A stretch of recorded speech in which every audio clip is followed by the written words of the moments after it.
afraid of spiders. I don't know why. Maybe it's the eyes. They tend to frighten people.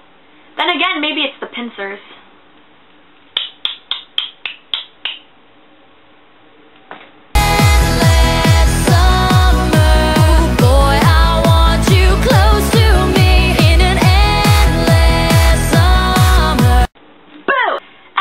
No, my camera has been dead and my charger lost for the past 2 weeks, otherwise known as the fortnight of fail.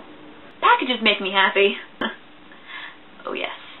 I opened the package and it was a replacement camera charger, and I charged my battery, and now I'm so excited because I'm back. I'm back. I'm back! Yay! I got so much crap to talk about.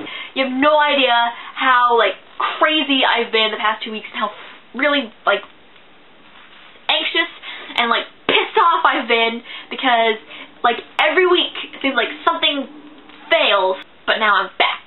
I have missed this, like, insane amount, and I'm happy that I'm back here. I have lots of updates.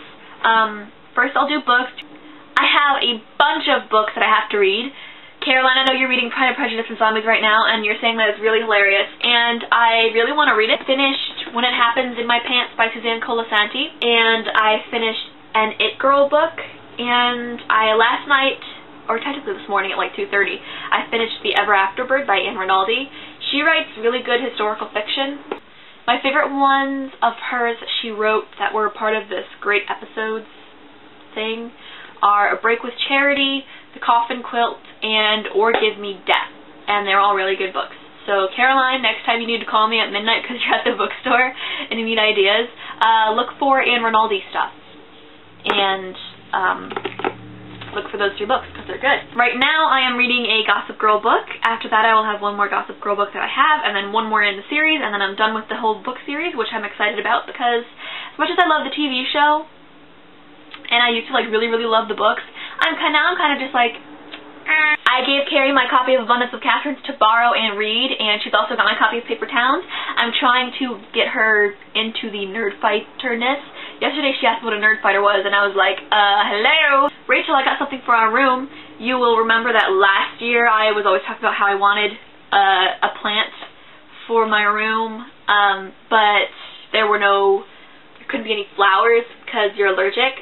So I was at Walmart the other night, and we were looking at flowers, and I looked up, and on the shelf there was this plant, and his little tag thing sticking out right here. He has a name, like the company named him. His name is Freddy, and I got really excited because a plant coming with its own name is pretty exciting. So he's gonna live in our room with us, and I hope you're not allergic because there's no blossoms or anything.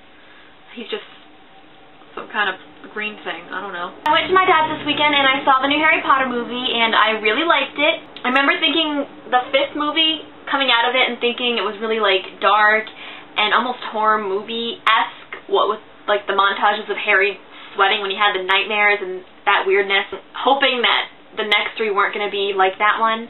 And I know that it's the same director, but I felt like this one was done a lot better. I don't mean that the 5th one was done badly per se, I just didn't care for it especially, but I feel like this one was really good. I know some people are upset because there's things missing, but some people are really happy because of the detail that went into it.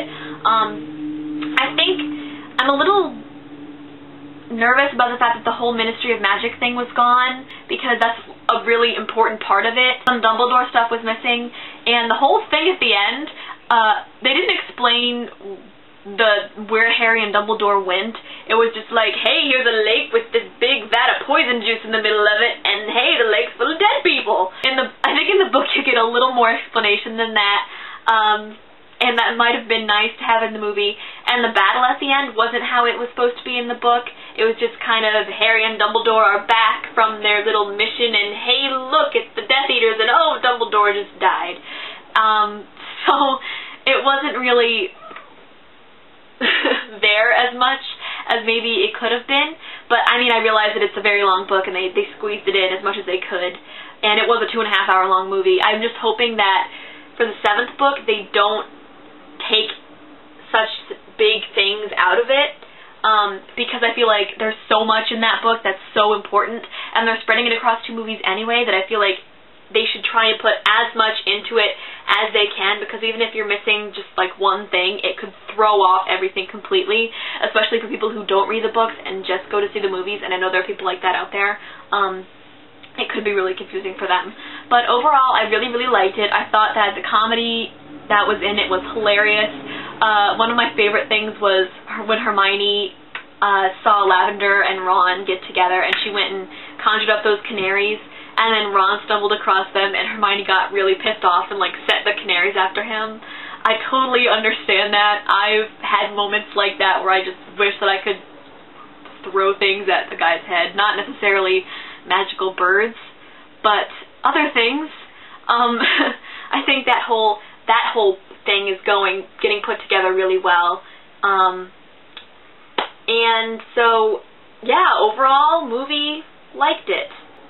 Posey is here. Actually, this is the last time that you will see her in one of my vlogs, probably, because we are going down to Maryland this weekend, and Posey's going with us and staying there. I know that you guys are starting to talk about the 3-part harmony for the song, and as soon as I can, I have plans to work out and write down the main line and the piano line, which is basically the same, but with a couple harmony notes, and send those to you guys along with all the lyrics so that you guys can have that to refer to and stuff. The addiction continues. I found this when I was shopping with my dad after I think it was after we came out of the Harry Potter movie. It's a wallet. I haven't put anything in it yet. It doesn't open. But, you know, anything to enable my addiction. My friend Amy wrote on my wall and asked me to say happy birthday to my friend Tom. Your birthday was the 17th. I would have said it in my last vlog, except I didn't really have a last vlog, so it's not really significant. Happy birthday, Thomas. Also, happy birthday, Rachel. Happy birthday. I'm glad you got my package in time, and I'm glad you're enjoying it. I hope the peace sign socks are comfy, and I'm glad you like the CD and your letter R. Caroline got a green letter K. Your guys' favorite color is both green. I made one for myself too. It is hot pink, and I would show you guys, except I left it downstairs and I don't feel like going to get it. Imagine yours like mine, only mine's the letter N and it's pink, but it's still got the little silver polka spots on it. Frank gave you E. coli, which is cool. News, I showed you this. He's this little owly dude that I found in Walmart, just randomly, like on a aisle thing, and I picked him up, and originally I was just using him to bug my mom. I was bored and she was like looking at stuff, so I just come up behind her with it and like peek it around the front of her face and talk to her with it in a weird voice, and I ended up like making her buy it for me because he's really cute, and he is a knitted stuffed animal guy, which I thought was cool because I like to knit, and he's made 100% filling. It's all recycled bottles, so that's good.